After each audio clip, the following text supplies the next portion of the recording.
Hello there. Hi, everyone, and welcome to our second Winchester Creatives event. We really appreciate it. Thank you for turning up to the last one. I hope you really enjoyed it. I'm now going to share my screen. So this session is going to be a little introduction from myself, Richard, and Dan Benham, the co-founders of Winchester Creatives. And then we're going to do a little bit of an introduction to our guest speaker this evening. There is going to be some breakout rooms, and there's going to be some polls, and we're going to hopefully make this an interactive session. But in the meantime, we're just going to give you a little bit of a flavour to set the context before we start. Is that okay with you guys? Lovely. Sounds great. Brilliant. Okay, I'm going to share my screen now. I'm hoping that you guys can see this slide, and if I make that presentation full screen mode, does that can you see that as a full screen mode there? No, it still looks the same as it did. Okay. Can you actually see the slides? So if not that, bear with me. Let me see if I can do it a different way. There we go. And so share screen. View presenter view.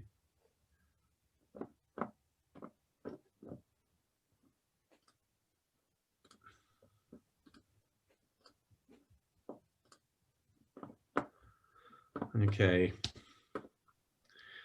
Right, bear with. I'm going to try and do something a bit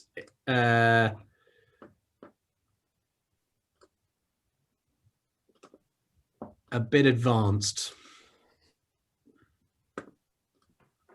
So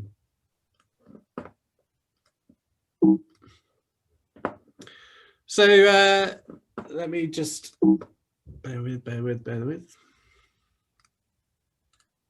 We did do, okay, can you see that? And can you see me down the bottom? Yep. Is that just a full screen of just my legs, or is it the full, can you see the actual full slide? Yeah, we can see the full slide.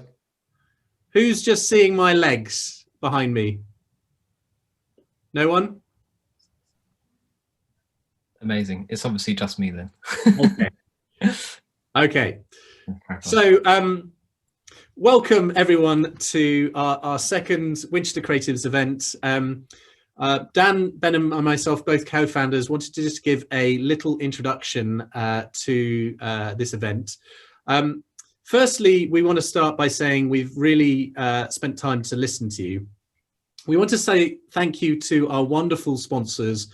As you know, last time, Yellowtail Wines, a member of the Casella family brands, business, have kindly sponsored our first apprentice, but we've also got some supporters who've given some financial contribution. So thank you to Cactus Consulting, to Winchester City Council, who gave us a first initial Project the Matter grant. And as of today, we can announce that Winchester College have also kindly be able to sponsor in part, or at least support us financially in our endeavours. So thank you to all of those, and we hope to build a wall of sponsors to follow in our future events. We also wanted to thank our sponsors and people who have supported our cause. So on this slide, you'll be able to see both Stephen Bryan MP, we have Wendy Wyatt, we have Jackie Porter, we have also the Canon Andy Trenier and Stephen Norton from IncuHive, and also some of the work we've been doing over to try and campaign at the Houses of Parliament. If you see any of this content that's going out for our business sponsorship campaign, please like and support it. So the more people we can tell about this campaign, the better. We should also mention that we have our very own famous TV personality. So Dan Benham was actually on That's Hampshire TV recently, talking about the gap. And as you know, Winchester Creatives is dedicated to helping young people under the age of 25 to help them to get in and get on in the creative industries. hopefully reducing the spirits of hopelessness and job despair, and helping give people hope for the future. So well done, Dan. So as you may know, before we started, we ran a survey, and the survey looked like this, and we examined 3 key areas for each of the mentees. So we asked you how you're feeling, how are you feeling about your future, how do you feel about Winchester Creatives overall? So in those questions, you'd have seen some of these questions. So we've asked about your current employment situation. We've asked about whether how you're feeling in terms of your confidence, or whether you're feeling things are in your control. And then we also asked a series of questions about the future. How are you feeling about how stuck are you feeling? How confident are you that you're going to get a full-time job? How are you feeling about the nature of the future? And finally, in those questions, we asked about how do you hear about us at Winchester Creatives? How does it make you feel? How are you feeling about your mentoring match? What type of employability skills are you most interested in? And how inspired are you feeling to be involved in Winchester Creatives? So Dan's going to give us a bit of a flavour of some of the results that came through. Cool, thanks, Richard. Yes, absolutely. So we've just pulled out a couple of a collection of answers that we've had from some of these questions, just to kind of almost be reassuring as much as anything. So we've highlighted a couple here. This first one is, I feel that what happens to me is out of my control. And again, apologies, it's a very weirdly worded question, but this comes from a framework that we're using to be able to chart progress of people. But I mean, we were kind of shocked. Obviously, the response here is 100% often and sometimes people feel that what happens to them is out of their control, which obviously is exactly why we're trying to do this, and why we've paired you up with mentors to kind of hopefully get hold of your career somewhat. So that's kind of underlying, really, kind of why we're all here, I think. And so the next one, have you recently been losing confidence in yourself? That one seems to be a bit messed up. But again, here we've seen 80% saying rather more than usual, and 40% saying much more than usual. So it collectively 80% saying more than usual, everyone's losing confidence in themselves, which again, obviously is a worrying thing to kind of observe within the questionnaire. So moving on to the next one, what level of stuckness are you feeling? And this is something that we'd had in terms of feedback even before we did this questionnaire. People feeling very stuck, don't know what to do. They've graduated and then they kind of feel like the safety net has pulled out from under them. And this is kind of reflected again in the feedback that we've received here. And then the next one is, how much job despair are you feeling right now? And again, it's very heavily tilted towards the high end of feelings of job despair. Obviously, there's a couple there who are much lower. And I have noticed that a few people in our cohort of mentees have gotten jobs and experience. So well done. I've seen a few LinkedIn updates going around. That's amazing. And you have to make sure you share your secrets with everyone for employment. But we wanted to share these as much to be reassuring as anything else, because we asked people to answer this questionnaire honestly and just explain how you're feeling. But also we wanted to share it just in as much a way to say you're not alone in feeling how you're feeling. And this is exactly why we're doing what we're doing. We're trying to set up the support network so that you're not on your own if you're feeling this sense of job despair or hopelessness, or you've got no idea where to turn next. We're trying to just be someone who's in your corner whilst you're kind of out there in this kind of jobs fight during this turbulent time. So the next one was from the section of how do you feel about Winchester Creatives and that kind of thing. And one thing stood out to us, which was, which employability skill are you most interested in learning about? And there was an overwhelming kind of answer of resilience training, which obviously leads us very nicely into our speaker this evening, which is the wonderful Hazel Anderson-Turner. So I just wanted to say we're thrilled that Hazel has volunteered to speak to you tonight. She is a genuine expert in this area. She has been helping support the resilience capability within the NHS. She's a trained business psychologist and a mindset coach, and she specifically focuses on building up resilience in individuals. And so given the fact that the large percentage of you wanted to find out about resilience training, it is with great honor that both Dan and I like to introduce you to the wonderful Hazel Anderson-Turner. Thank you. Okay, so I will try and do some fancy screen sharing now as well. And I think I need to invest in a green screen so that it looks as good as it can. Okay. Is that right? It's saying it's preparing slides, so I'm hoping that they're coming.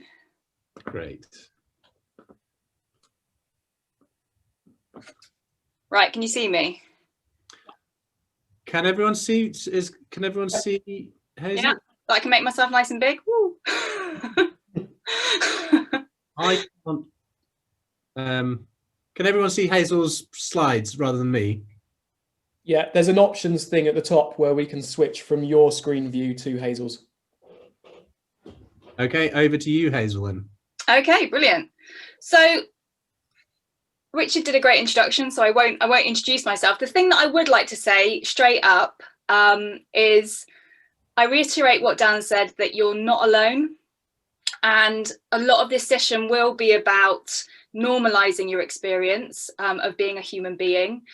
The thing I will say is that if you are experiencing significant distress and it's day after day, please do speak to your GP. Please do reach out for help, because these strategies will help you, but also it's about getting the support that's out there if you need it.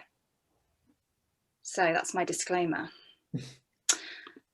Okay, so first off, we're going to put you into groups. So I'd like you to have a conversation. We're going to put you into threes and to talk about these two questions. What does your mind do that is helpful? And what does your mind do that is not so helpful? Okay, so I'm going to leave my slides off for a little bit. So if you want to put yourselves on mute, then I should show up as the speaker, hopefully. So hopefully some of the things that you brought up about the mind does that's helpful, it was problem solving, memory, it stops you doing stupid things, it helps with decision making, prioritizing, imagination and creativity. Did some of that come up? Yeah. And on the not so helpful side, it can be quite mean to us. It can remind us of the stupid stuff that we actually did. It can play mind games with us, telling us we're not good enough. It can do wandering, maybe getting into worrying. It can get us kind of into the past, stuck in the past, or maybe trying to predict the future and get stuck in that constant problem solving. And I often say that our greatest strengths become our weaknesses, and our mind is one of our greatest strengths, but when it's overplayed, it can turn into something that becomes a weakness for us. And I'll be talking more about what we can do about that later in the session. But I wanted to first to get into resilience and what it is and isn't. And I will share my screen again now. By sharing my story with you. So I was always really achievement focused. I was really hard on myself. I've always pushed myself really hard. I did my first degree in management and I didn't get the grade that I wanted to get. And so I worked full time. I ended up in the Merchant Navy randomly. And I did my psychology degree in my spare time. And this kind of started this thing of me working, studying, volunteering, exercising, shoving as much that I could into my life as possible. And I motivated myself by being incredibly hard on myself, and I pushed and I just dug deeper, and I was often really exhausted, but I would just, you know, push on through. And by my late 30s, I was experiencing burnout, which is quite embarrassing for a psychologist. I felt like my mind was telling me I should have known better. And I did a lot of damage to my body and to my mental health. And I ended up feeling really broken. And at that point, I discovered acceptance and commitment therapy. And it's very similar to cognitive behavioral therapy, CBT. And we call it ACT. And ACT says that you're not broken, you're just human. And that resilience isn't about, let's get to this slide, isn't about toughness. It isn't about just continually digging deeper. It is about developing flexibility. And where flexibility gives you this ability to step back and respond to the things that are happening to you based on what's important, rather than feeling that you are just continually reacting to everything that's thrown at you, like you're on some kind of autopilot survival mode. And so I guess the next thing is, where does this survival mode come from? So how do we get into this place of just pushing and pushing and being incredibly hard on ourselves?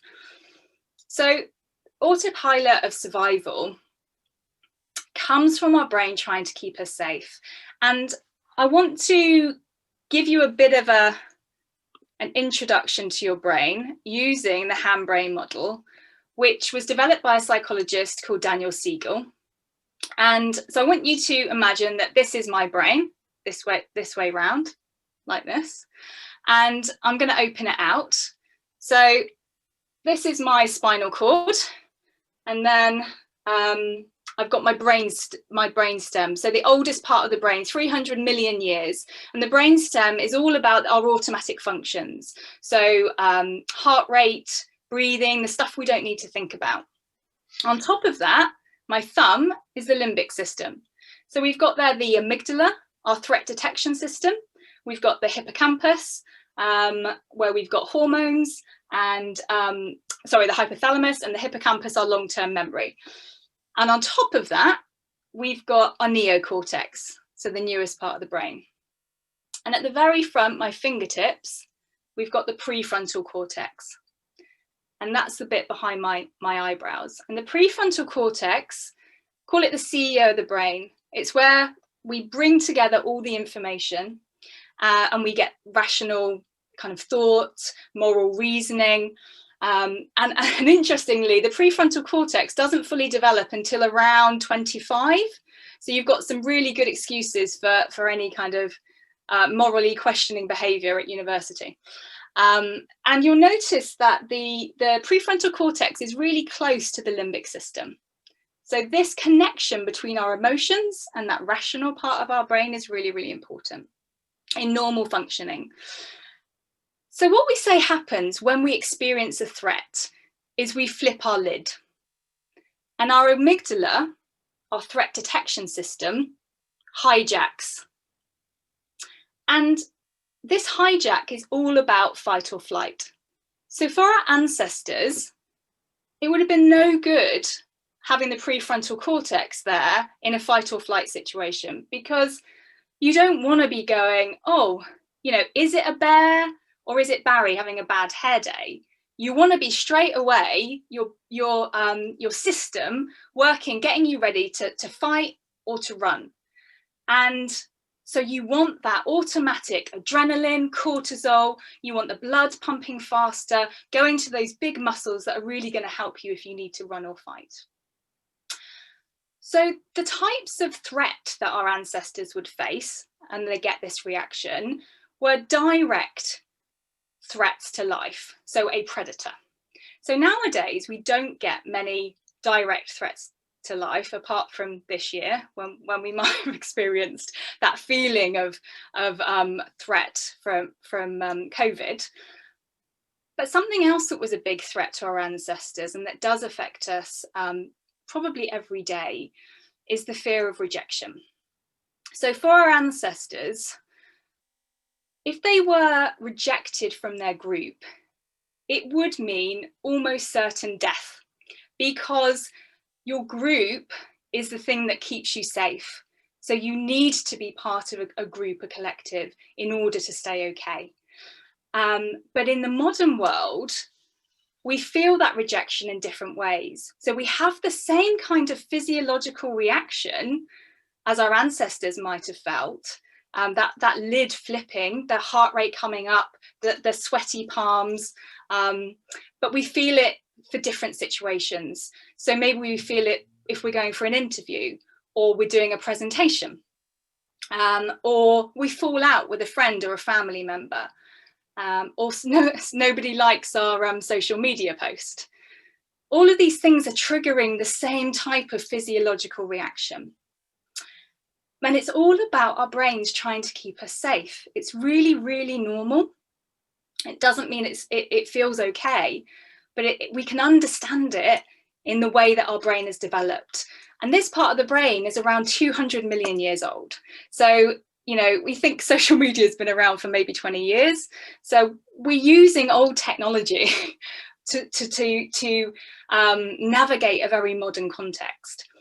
And just quickly, if you are finding that you are experiencing that threat response often, or maybe you've got an interview coming up, then working with your physiology is one of the best things that you can do in the moment.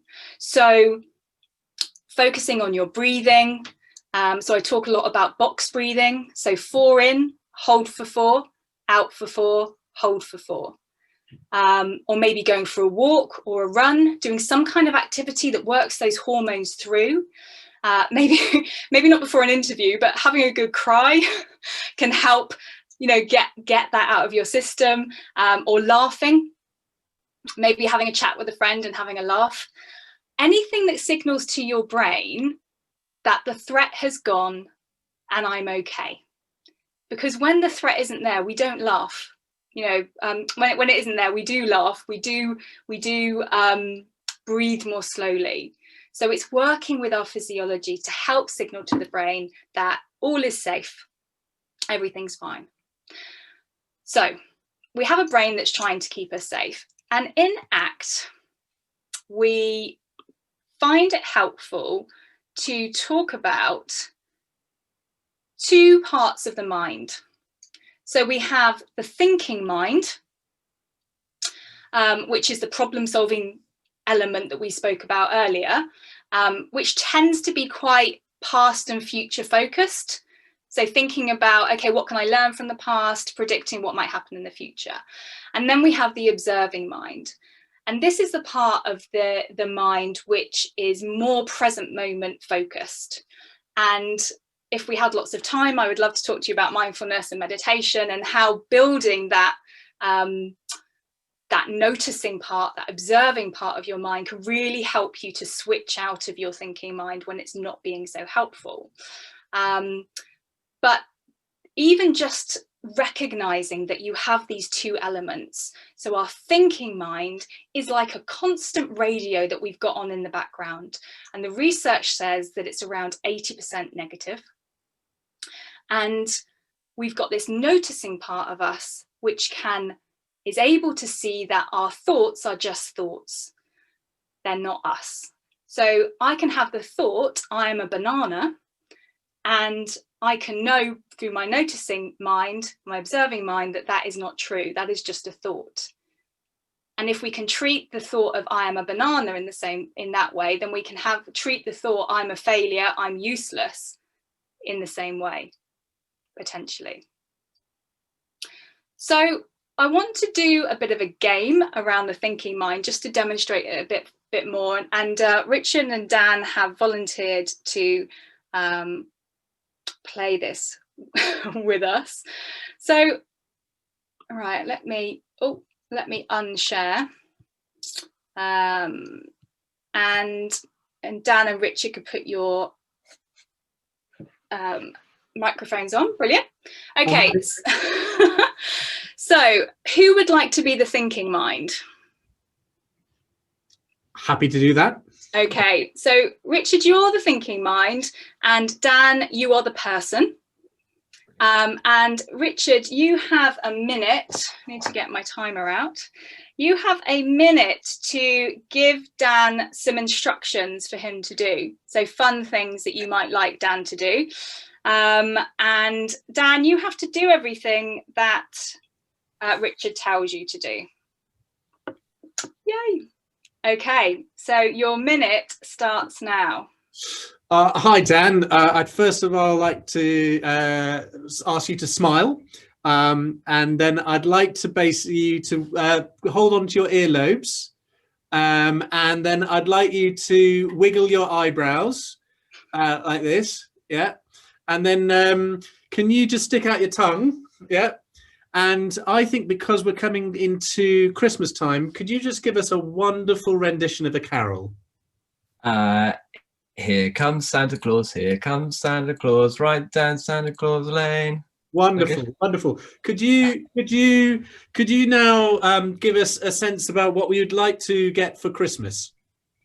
Yes, actually, I've just asked for donations to charities from Wonderful. My family. Can you now give yourself a pat on the back for all of the wonderful contributions that you've made to Winchester Creatives and also other charities and Extinction Rebellion, and for being an absolute superstar and a legend. Can you clap, and can everybody else clap in gallery view? Can you just make sure you clap for this absolute genius of a man that is Dan Benham? Yeah. You're a very nice thinking mind, Richard. He is, isn't he? Not at all embarrassing. No. Okay, so I'd like you to do that again, but this time, Dan, you don't have to listen to Richard. You are able to be a bit more flexible with your thinking mind. Okay, and you have a choice about whether you want to do. Richard, you need to try and persuade him to do the things that you want him to do. Okay, so another minute starts now. Dan, could I ask you to give us a thumbs up? It's a particular positive way to start a call like this. No? I'm very self-conscious about that. Sorry. Okay, do you mind just putting your hands up a bit like this? Well, again, like I was in a car accident, so I don't really have hands. Well, I'm very sad for you, but what's great is you're here for this resilience training course, which will really help. And Hazel Anderson-Turner is fantastic at this. Could I ask you just to do that with your hair? Well, again, the lack of hands thing really kind of inhibits me. That's why I have such a bad haircut. Can I ask you to give a shout out to everyone here on the Winchester Creatives channel and the platform and community to explain to them how much of a wonderful community it really is? As much as I would love to say how much of a wonderful community they are, I don't want to, even though I'm sure they know how much I value them. But you're such a diamond geezer, Dan. I'm sure. Why don't you say, I am a diamond geezer. I am the legend that is Dan Benham. No, I'm far too modest to say that. Surely the minute is close to being up. The minute is up. Okay, so Dan, how did you find those both? Which did you prefer? I found it very difficult, that second one, actually. I'm usually quite, a yes person. I don't like to say no to people, which is how I'm in this mess with Richard. But yeah. But no, I found it quite difficult. What about you, Richard? Trying to persuade you to do, and it was really quite alarming to see you as the not lovely, kind, and man that I know you to be. So I think you've sort of uncovered the dark side, and I hope you recover well from your accident. Yeah, thank you very much. Thank you both. So often when I run this game, the feedback is exactly as Dan explained, is that sometimes it's a lot easier just to listen to our thinking mind and just respond, just to do what it says. Actually, it can be harder to keep to keep bouncing it back. But the problem is that when we do what it says, we get conditioned to always do what our thinking mind says. So for example, I love family bags of crisps. And if I'm sat watching telly, and my latest guilty pleasure is Designated Survivor. Anyone seen that? Yeah. So I'll be sat there watching Designated Survivor, and my mind starts to go, Hazel, there's a big bag of crisps in the kitchen. And I'm like, oh, shut up. And then, yeah, Hazel. So it will keep on. And it's like, I get to a point where I'm just going to eat the crisps, and then the crisps are gone. And then it's going to shut up, isn't it? And so I do that. And so I've trained myself that quieting them, doing what it says quietens it. And then what happens half an hour later? Oh, you were supposed to be losing weight before Christmas. You're a bit of a fatty now, aren't you? My mind's really kind to me. That negative chat starts coming in, and it's like, brilliant. And the thing is that we don't, as humans, we don't tend to like negative thoughts and feelings very much. And we tend to have two ways that we deal with it. So we either go into distraction. So we're kind of like, oh, we don't like this feeling. I'm going to go and look for a distraction.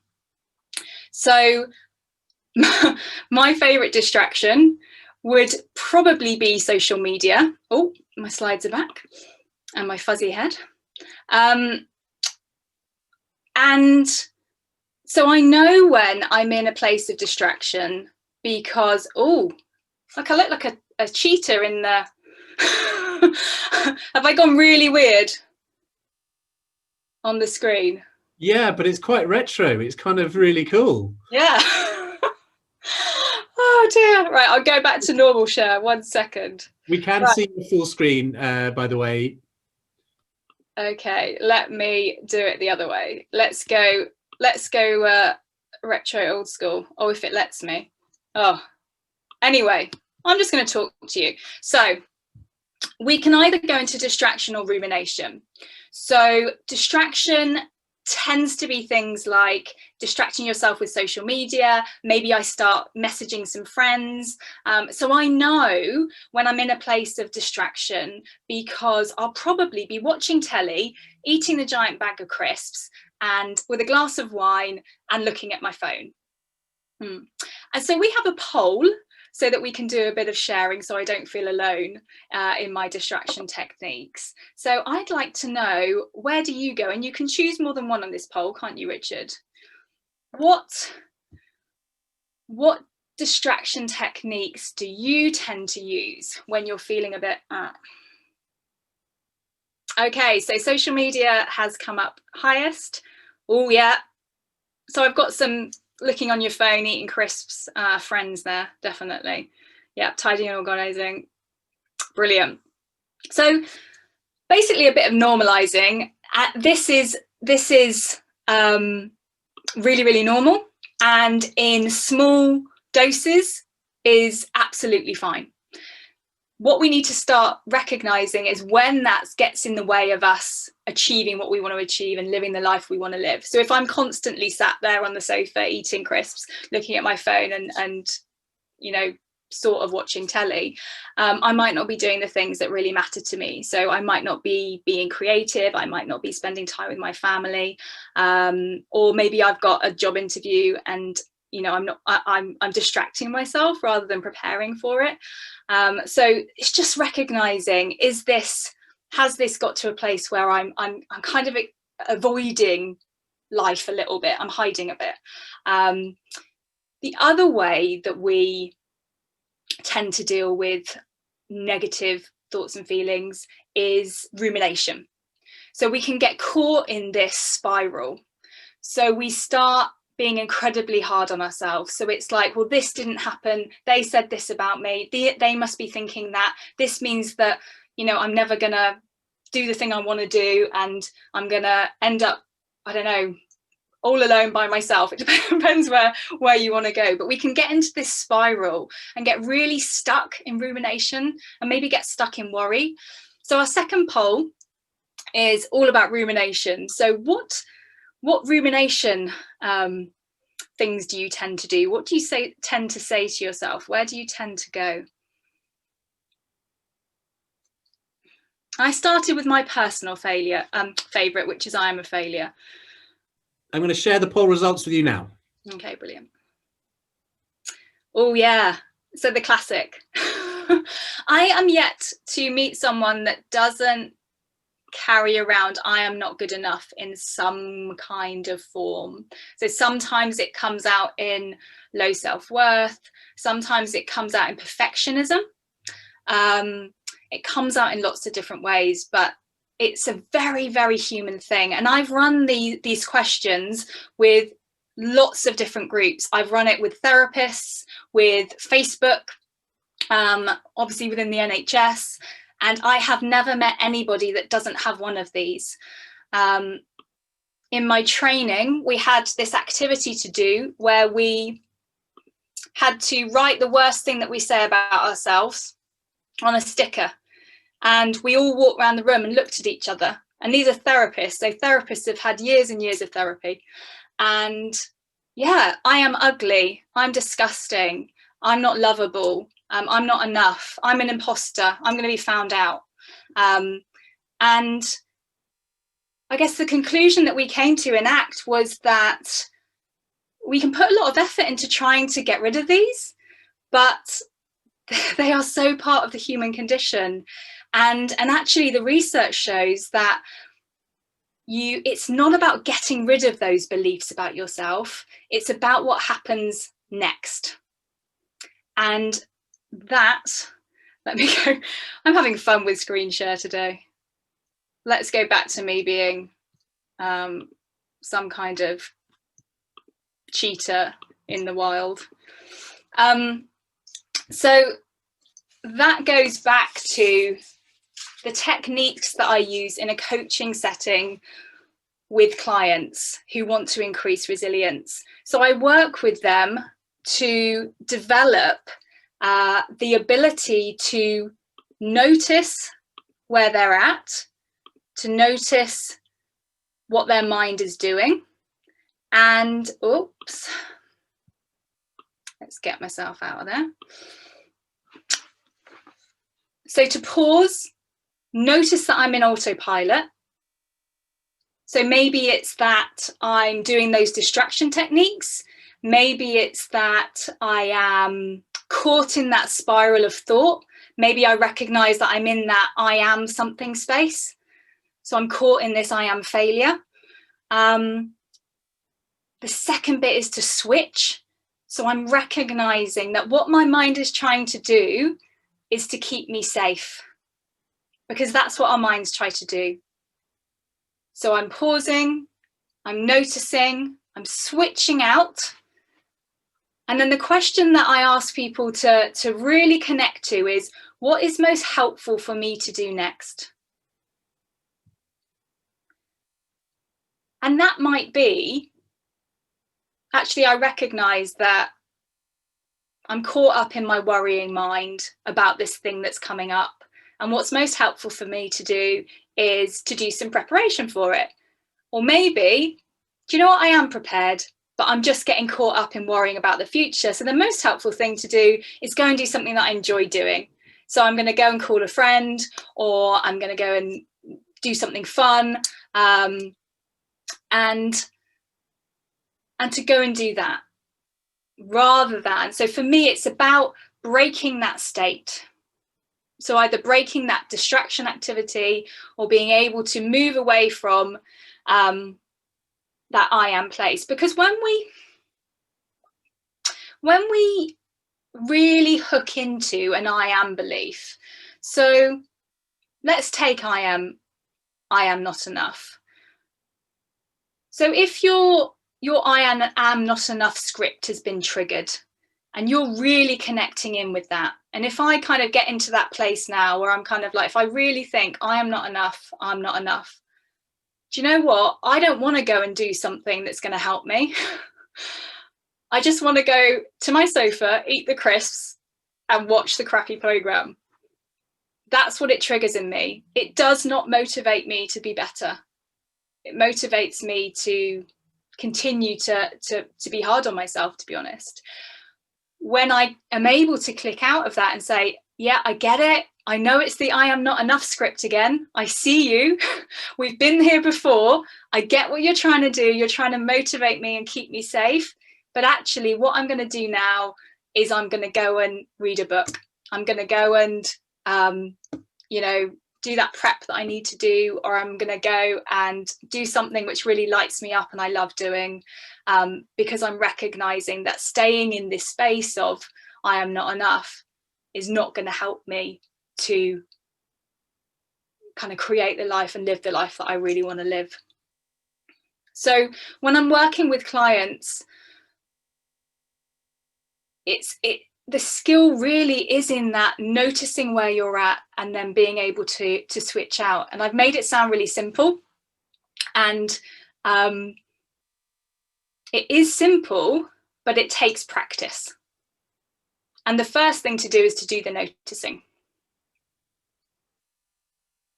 And I guess, the thing that I wanted to say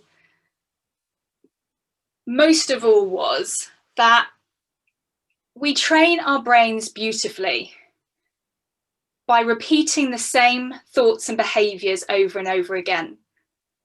And we can get into an autopilot that can make you feel really stuck and really broken, like I did. But you're not broken, you're just human. And it is absolutely possible to retrain your mind to be more on brand with the life that you want to create. We have so much more choice than we realize. And I know when you're in a place, I've been there, when you feel stuck, when you feel broken, it's quite hard to see that choice. But it is through these movements of mind and recognizing that there is another place apart from this autopilot. There is a way that we can work with our brain so that it responds when we get ourselves in those places, when we start to hook into beliefs like I'm not enough, I'm a failure, people are going to think that I'm stupid, that we're able to notice it, go, aha, I see you, and then hook out and go and do something that is important to us. And if we had more time, I would talk to you about values, because often the thing that really connects us to the stuff that really matters to us comes up in our values. But that's for another day. So I'd just like to end on having another breakout session. Again, it'd be great if we could have threes, just to talk through what is it that you're taking away from the session? What is it that you think, okay, I'm going to go and give that a try, or that's been really helpful, this part of it, or hearing this from other people. So what is it that was helpful to you? So if we can pop into breakout rooms, and then, yeah, I'll see you in a minute. Okay, so is anybody happy to share something that they're taking away, something that was helpful? Are we missing a few people? I think we might. Richard's not here. I do have a question. Yes. So I was talking about this with my friends. So I really get what you're saying, and it's really helpful. But I was thinking, like, I really want to implement this starting tomorrow, let's say, right? Yeah. And I was thinking, like, how can I control my mind, my thoughts? Because obviously they're coming from somewhere, and I want to, like, I know, stop them, or I know how to control them from coming into my head, Okay, so this is not about control. So the human condition is that we have them coming in over and over. So I meditate daily, 20 minutes every morning, and the practice of meditation, and this would be a place where you could start tomorrow, downloading the Headspace app or Calm. They've got free free testers that you can try, and having a go at meditation. So if thoughts are the thing that you want to deal with, when you're sat meditating, or as soon as you go into quiet, you notice the thoughts start coming in, don't they? They're like, oh, should do that, should do this. And the skill is in noticing that you start attaching to that thought and then switching out of it and back into noticing. So you can use the breath. So it's this focus on the breath. I'm really focused on my breathing. And then this thought comes in saying, oh, I was supposed to do this today. And the skill is in back to the breath. And then another thought comes in and it says, oh, I should have done that. Back to the breath. We can't control the thoughts. They will always be there. What we can control is our attention. So by doing something like meditation, you're training yourself to be able to switch out of your thoughts. And that's the skill. When we try and control our thoughts, so if I say to you, don't think about a pink elephant. Don't think about a pink elephant. Okay, all you're going to be thinking about is a pink elephant. Sometimes we try and get around that by thinking about a blue elephant, or, you know, we find strategies.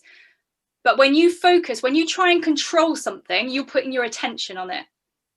So it's not about control, it's about being able to switch out and just see them go past. Ah, isn't that useful?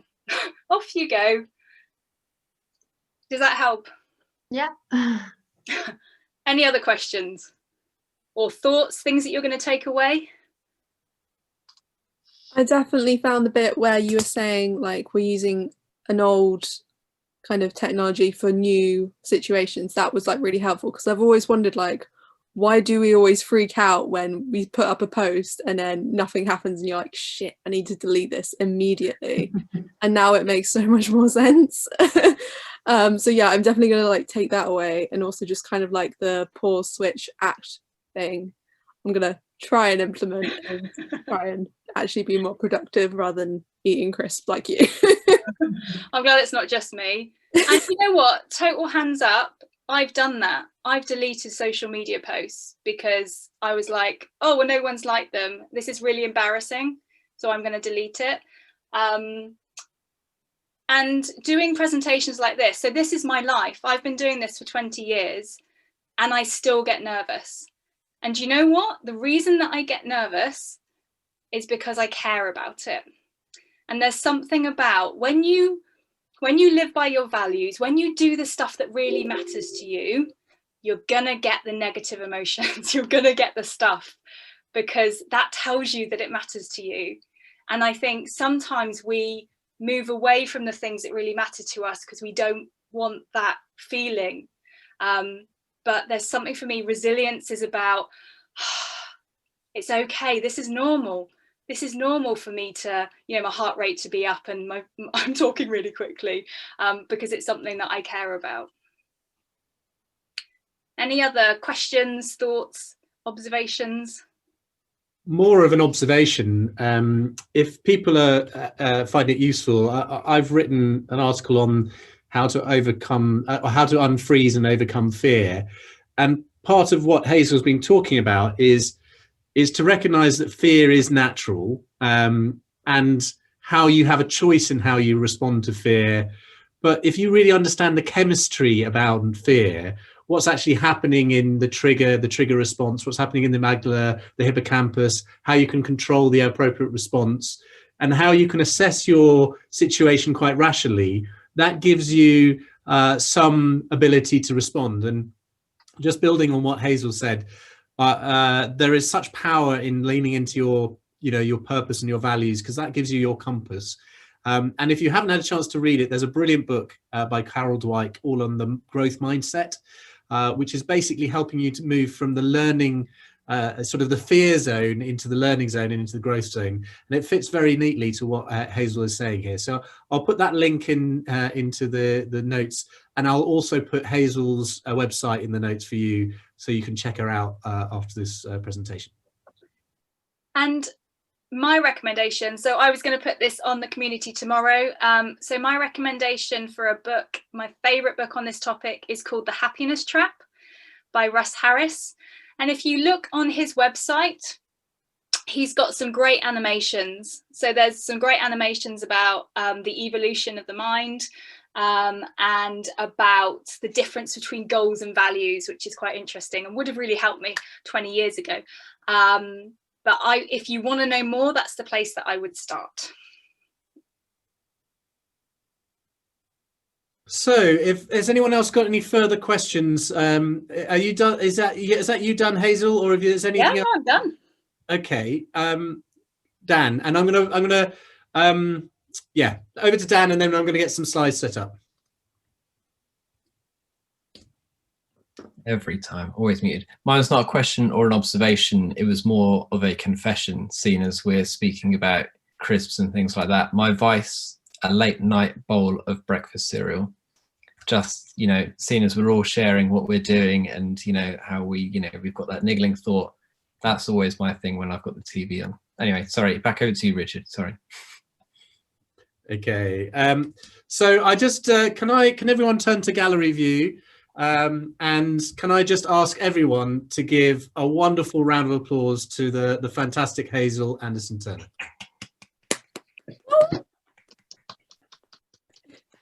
Okay, so thank you very much indeed for that presentation, Hazel Anderson-Turner.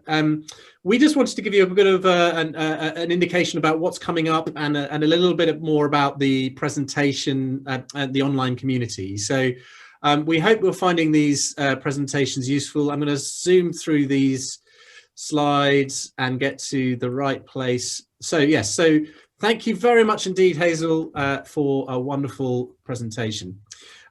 So a word about the Winchester Creatives online community. So I'm hoping all of you have managed to get onto the community. This is an encouragement to keep on preparing and completing your profile. That's on the top right hand side.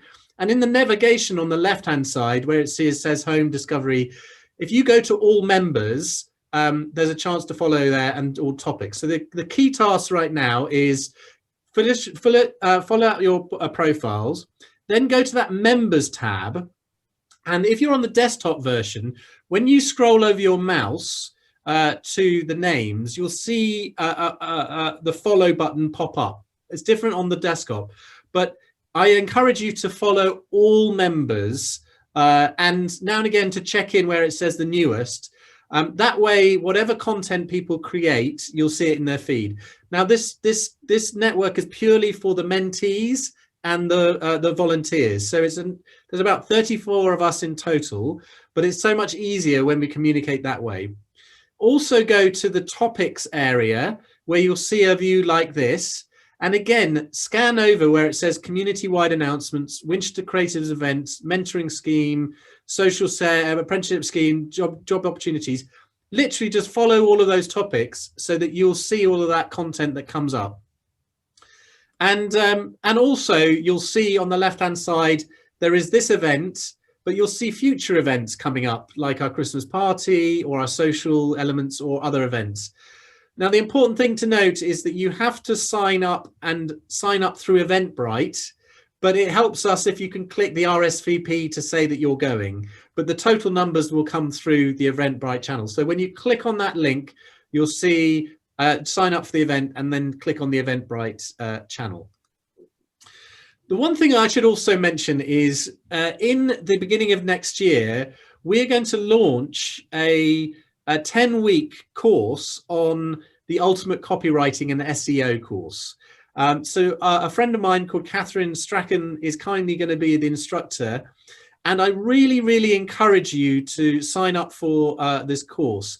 What will happen is that you'll see a sequence of topics. So you'll get a welcome message, there'll be a video. There is online homework to do. So there's a document that you download and fill it out. Now, it's really up to you if you want to do it, but you can also upload it to a G drive.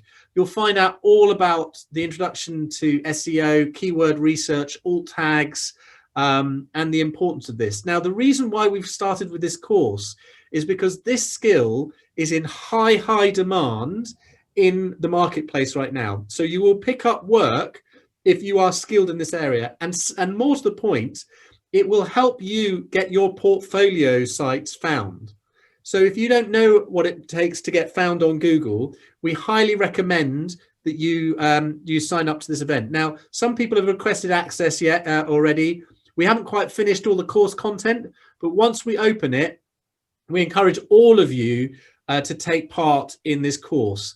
And the vision for us, Dan and I have completed some grant applications forms for the RSA with their Catalyst scaling fund, which we hope we're going to be successful with.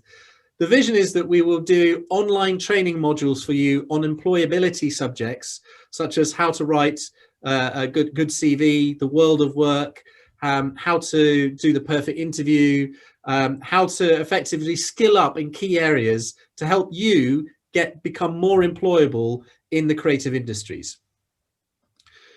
So the event that's coming up, this is Catherine Strachan. She is the MD of a business called Copy House, and she's running our next event like this one on the 6th of January, the first week of January, and she's the one that's running the course. So I highly recommend you turn up. And she's talking about how to apply for your next career in the creative sector. And what she's doing is she's just hired 5 new people in her business, and she's invited 2 of the new graduates that she's hired to explain the way that they apply to the skill. And then she's going to tell us as an employer what type of skills the people are going to be using for.